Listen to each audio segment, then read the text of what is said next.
foi realmente grotesco, não tinha condição de o Supremo Tribunal Federal agir de outra forma. Essa decisão do ministro Alexandre de Moraes de mandar o Roberto Jefferson de volta para a prisão, de revogar a prisão domiciliar e mandar ele de volta para uma instituição prisional, isso tudo foi visto pelos demais ministros como natural, como esperado, como algo que deveria sim ter sido feito e de forma como foi, né?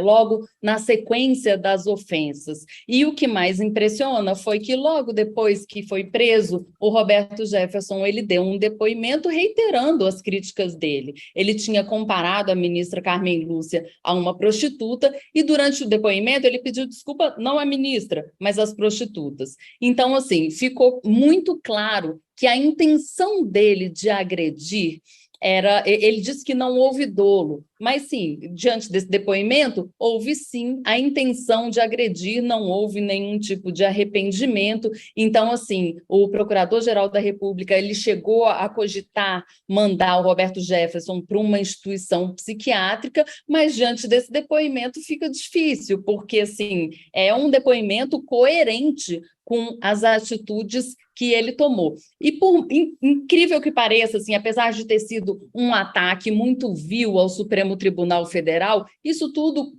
resultou numa unidade maior do Supremo, porque é assim, quando a gente pode xingar o nosso irmão, mas se alguém de fora xinga, a gente sai em defesa. Então, essas intrigas que existem no Supremo Tribunal Federal entre os ministros, elas tendem a desaparecer quando a pessoa que ofende vem de fora do tribunal. No caso, Roberto Jefferson, no caso, o bolsonarismo. Então, isso, de certa forma, isso fortalece o judiciário nesse embate entre o judiciário e o executivo, para ser mais específico, o presidente Jair Bolsonaro, que desde o início do mandato tem criticado de forma muito veemente o STF e o judiciário de um modo geral. O interessante é que nesse episódio, como bem pontuou o Sakamoto, a intenção talvez tivesse sido